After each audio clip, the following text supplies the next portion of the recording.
There was a voice that seemed to have been torn from the depths of heaven and hell at the same time. A voice that encapsulated the pain and beauty of an entire generation. But what happens when the gift that elevates you becomes the anchor that drowns you? And what if the stage, the place of ultimate adoration, slowly transforms into a psychological cage? Welcome to The Truth, Dark Psychology. Today, we will look beyond the rock legend to understand the mechanics of pressure, exhaustion, and pain that crushed one of the greatest vocalists of all time. If you dare to face the shadows that hide behind the glare of the stage, subscribe, like, and prepare yourself. The story behind the music is much darker than you imagine. Chris Cornell's gift was paradoxical, almost divine in its potency. His voice was a force of nature, capable of a visceral growl that could shake the foundations of a stadium, and in the next moment, an ethereal falsetto that seemed to carry all the melancholy in the world. This ability to simultaneously channel overwhelming fury and heartbreaking vulnerability was his superpower. It was the tool with which he connected with millions of souls, making them feel seen in their own pain. The voice was a beacon, but a beacon fueled by an inner darkness. Behind this sonic prowess, there was a lifelong struggle with a mind he described as a dangerous neighborhood. Since childhood, Cornell battled waves of deep depression, social anxiety, and isolation. This is the central psychological conflict of his life, the cognitive dissonance between the man, who could command tens of thousands of people with a microphone, and the man who felt like a prisoner inside his own head. The persona on stage was that of an invincible rock god, but the person offstage fought simply to survive the day, a duality that creates unbearable psychological pressure. Live performance then becomes a double-edged sword. On one hand, it was a form of catharsis, a nightly exorcism where he could scream his demons to a crowd that screamed them back. But on the other hand, it became a trap. The need to access and relive that pain night after night, to satisfy the audience's expectations, turned his trauma into a marketable product. He was paid to bleed emotionally on stage. This cycle of reliving pain for applause creates a dangerous reinforcement mechanism, where suffering becomes synonymous with success and acceptance. Even worse was the burden of being labeled the voice of a generation. While a compliment, psychologically, it's a sentence. It imposes on him a responsibility to carry the emotional weight of millions. He could no longer be just Chris Cornell, the man. He had to be Chris Cornell, the icon, the spokesman for the disillusioned. This external expectation freezes one's identity, leaving no room for weakness, for change, or for the simple humanity of failing. He was trapped in the image the world created of him, an image forged in his own youthful pain. The dark lesson here is visceral. Our greatest strengths are often entangled with our deepest wounds. The same sensitivity that allowed Cornell to write lyrics of moving depth was the same one that made him susceptible to excruciating suffering. Society celebrates the product of this pain, the music, the art, while conveniently ignoring the human cost to the creator. We celebrate the beauty of the flower, never acknowledging that it may be growing in poisoned soil, until it inevitably withers and dies. The Seattle music scene of the 90s was a crucible of generational talent, but it was also a killing field. Chris Cornell watched friends and colleagues, musical geniuses in their own right, fall one by one. Andrew Wood, Kurt Cobain, Lane Staley, Mike Starr. With each loss, Cornell became more of an anomaly, one of the last titans standing. He wasn't just a musician. He became a living monument to a tragic golden era. This unique position invested him with symbolic power, but it also burdened him with an invisible and crushing psychological weight. This is the fertile ground for survivor's guilt, a complex and corrosive psychological phenomenon. It's the haunting and often unconscious question, why me and not them? This guilt can manifest as a relentless compulsion to work, A sense that to stop or rest would be a betrayal of the memory of those who didn't get to continue. Every album, every tour, every perfectly sung note could be a form of penance, an effort to prove he was worthy of having survived. Survival was not a blessing, but an obligation to carry the legacy of all the fallen, the music industry, and the fans, perhaps without malicious intent, massively reinforced this survivor archetype. He was cast in the role of the wise elder statesman of grunge, the resilient patriarch who had seen it all and endured. This narrative, while inspiring to the public, is profoundly manipulative. It denies the individual the space to be weak, to admit he is not okay, to confess that survival has left him broken. He had to perform resilience, adding another mask over the layers of pain that already existed. This pressure to be the beacon of hope may have fueled a self-destructive work cycle. The idea of taking a break, of stepping away to heal, could feel like failure, an admission that the survivor wasn't so strong after all. Therefore, the tour goes on, the show must go on, not just for contractual obligations, but out of a psychological compulsion to live up to an identity that was imposed upon him. He was trapped in his own myth, a myth the world loved, but which was slowly killing him from the inside. The dark psychology lesson we learn from this is about the hidden price of weathering the storm. Physical survival of a trauma or a destructive era does not guarantee mental survival. Often, the external narrative of strength and resilience becomes the very weapon that prevents a person from seeking help. Cornell teaches us that being the last man standing can be the loneliest and most dangerous position of all, especially when the world is watching, expecting you to never stumble. For an artist battling depression and anxiety, life on tour is a psychologically hostile environment, a paradox that offers adoration and isolation in extreme doses. The routine is brutal, the disorientation of waking up in a different city every day, the loneliness of impersonal hotel rooms, the distance from family and any real support system. It is a floating existence that erases any sense of normalcy or stability, creating the perfect breeding ground for internal demons to flourish in the absence of any anchor. The stage itself becomes a space of extreme psychological dissociation. For 2 hours, the artist is a god. He is the focus of thousands of adoring eyes, his voice echoing with power, his pain being validated and applauded. The adrenaline and endorphins create a euphoric high, a temporary feeling of invincibility. But then the show ends. The lights go out, the crowd is gone, and the ensuing silence is deafening. This abrupt dive from the peak of adoration to the emptiness of the hotel room is a violent emotional whiplash, a roller coaster that can destabilize even the healthiest mind. For Cornell, whose material was so deeply personal and painful, each performance was an act of ritualized self-flagellation. Singing Fell on Black Days, or Like a Stone, was not just singing words. It was reopening wounds, revisiting traumas, channeling the darkness night after night. The audience, in its catharsis, applauds this display of pain. Psychologically, this creates a perverse reinforcement cycle. The expression of his suffering is rewarded with love and money, conditioning him to believe that his pain is his greatest asset. The stage becomes a torture chamber where he is simultaneously the victim and the executioner. It is in this environment that prescribed substances, like Ativan, enter the picture, not as a crutch, but as a supposedly necessary tool for the job.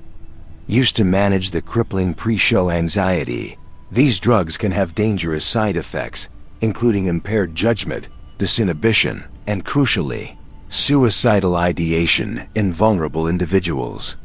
The very solution to get through the show can become the catalyst for the final disaster, creating a deadly cycle where the cure becomes the poison.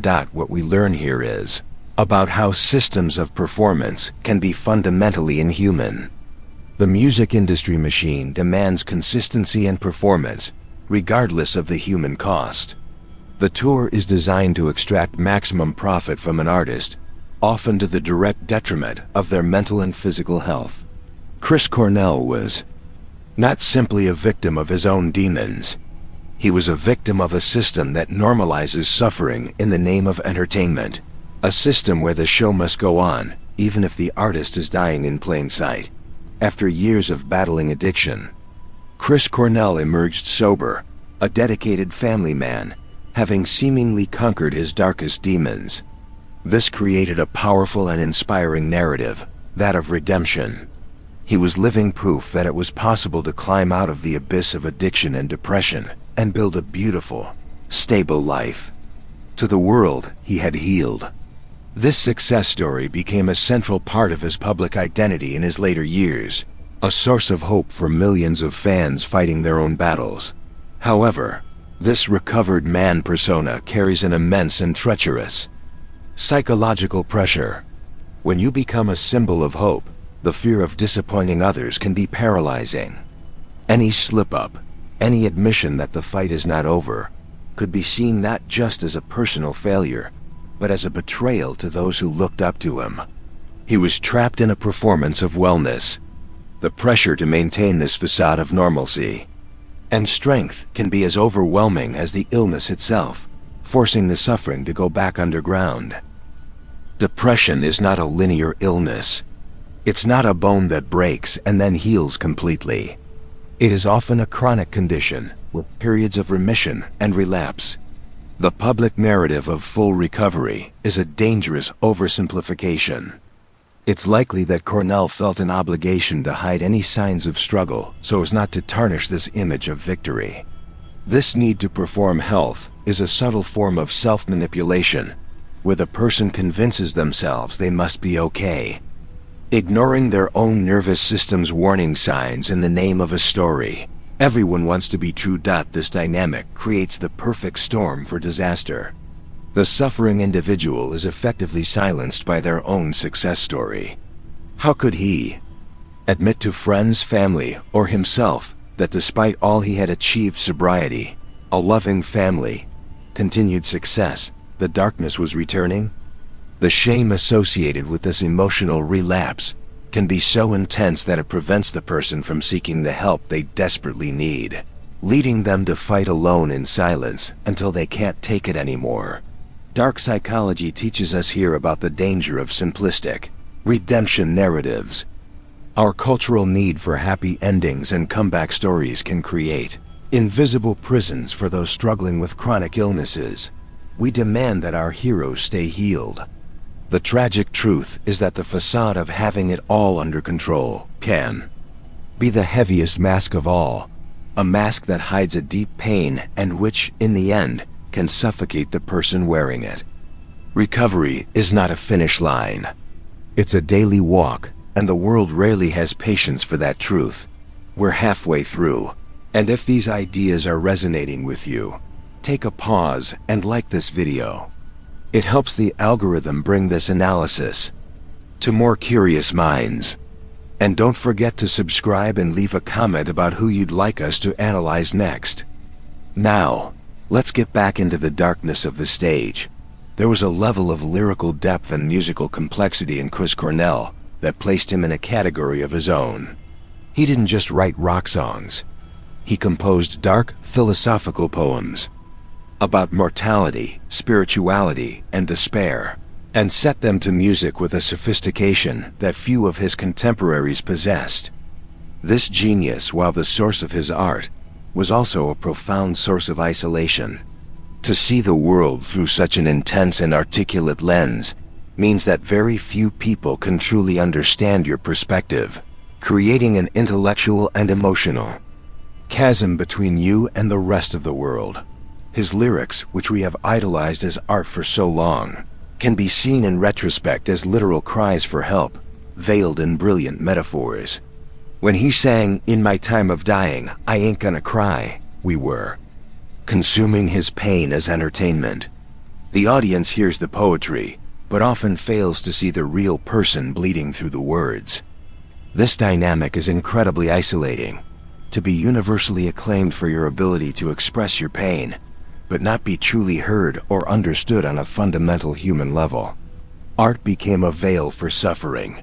This creates the ultimate paradox of connection. Chris Cornell was intimately connected to millions of strangers around the world through his music. They felt that he understood them. However, in his day-to-day reality, this mass connection does not translate into real intimacy. The adoration of a crowd is an empty substitute for the quiet understanding of a close friend or family member. He could be on a stage being loved by 20,000 people and feel like the loneliest person on the planet the moment the lights went out. Furthermore, the status of genius comes with a relentless pressure to maintain that extraordinary standard. The fear of losing the magic, of no longer being able to create at the level that defined him, is a constant source of anxiety for any great artist. This fear can lead to a punishing work pace and severe self-criticism, where self-worth becomes entirely dependent on creative output. Creative silence is not seen as a necessary rest, but as a personal failure, pushing the artist further into work as a way to escape their fears. The dark psychology lesson here is that the gift of genius can be a curse of isolation. The same qualities that make someone extraordinary are what separate them from the normal human experience. They inhabit a different plane of perception and feeling, and they often pay a terrible price for it. Cornell's loneliness was not just the loneliness of a hotel room. It was the existential loneliness of a man whose mind and soul operated on a frequency few could tune into. It is impossible to analyze the tragedy of Chris Cornell without examining the system in which he operated. The music industry, at its core, is a machine designed to identify, package, and sell human emotion. It thrives on finding artists in their rawest, most vulnerable, and often most painful state, and turning that pain into a product for mass consumption. There is an inherent indifference to the artist's well-being, as long as the product continues to sell. The artist's soul is the raw material, and the industry is the factory that processes it. The relentless cycle of album to album is the main mechanism of this factory. This structure is fundamentally designed to maximize profit, not to nurture health. It actively discourages rest, introspection, and genuine healing. An artist who takes time off to deal with their mental health is an asset that is not generating revenue. Thus, the pressure from managers, record labels, and even fans is to get back on the road, back in the studio, back into the gear that slowly wears them down. Contracts, schedules, and financial obligations become a form of psychological trap. The artist, especially one with Cornell's work ethic and sense of responsibility, can feel trapped on a treadmill they cannot get off. Canceling a tour has enormous financial and logistical repercussions for dozens, if not hundreds of people. This weight of responsibility forces him to continue, even when his body and mind are begging him to stop. He is chained to the very machine that built his success. Within this system, the use of substances, whether illicit or prescribed, becomes normalized as a necessary coping mechanism. The sex, drugs, and rock and roll lifestyle is not just a cliché. It is often a direct response to the inhuman pressures the industry itself imposes. Drugs are used to endure the loneliness, to boost energy for the show, to calm the anxiety after it. The industry creates the disease and then tolerates the self-destructive remedies. As long as the show goes on, the final lesson here is about systemic manipulation. There is no single villain in Chris Cornell's story. Instead, it is about an entire system that is in direct conflict with the needs of the human soul. The relentless pursuit of profit and relevance in the music world creates an environment where vulnerability is exploited, exhaustion is expected, and pain is the currency. The price of becoming a rock legend, for many, is a piece of their own soul, a price Chris Cornell paid in full. The final night of Chris Cornell's life was, in retrospect, a microcosm of his entire struggle. He was visibly exhausted, his performance physically unstable. He closed the show with a version of Lady Zeppelin's In My Time of Dying, a lyrical choice that, looking back, seems less like a coincidence and more like a final testament. The warning signs were all there, shining under the stage lights, but they were largely interpreted as part of the show, just another night of visceral rock and roll from an artist known for giving his all. It was a public cry for help, mistaken for art. His death was a seismic shock that forced a much-needed conversation about mental health, especially among middle-aged men who, like him, seemed to have it all. It shattered the dangerous illusion that success, wealth, a loving family, and critical acclaim are a vaccine against depression. Cornell's tragedy proved conclusively that psychological pain does not discriminate. It can find its way into anyone's heart, no matter how gilded the cage may seem from the outside. However, the dark psychology of our relationship with celebrity tragedy reveals a disturbing pattern. We mourn, we post tributes, we share the music, and we express shock. But after the dust settles, we often fail to fundamentally change the attitudes and systems that contribute to these tragedies. We consume the story of his death with the same voracity with which we consumed his music, turning his final suffering into another piece of content in our newsfeed. Before moving on to the next one. So, what can we truly learn from the life and death of Chris Cornell? The learning cannot be passive. It must be an active call to action, for the radical destigmatization of mental illness, for learning to look past the public persona and see the vulnerable human being behind it, and for demanding systems, whether in art or any other profession, that prioritize people's well-being over profit. We must learn to ask our friends, especially the strongest ones, if they are really okay. Chris Cornell's legacy is twofold. On one hand, there is the immortal voice and the timeless songbook that will continue to inspire and console people for generations. On the other hand, his legacy is a permanent, glaring warning. It is a warning about the crushing price of genius, the unbearable weight of expectations, and the devastating silence that can hide behind the loudest screams. His music saved many, but in the end, the world could not save him. And that is the most tragic truth of all. The voice has gone silent, but the echo of his warning remains.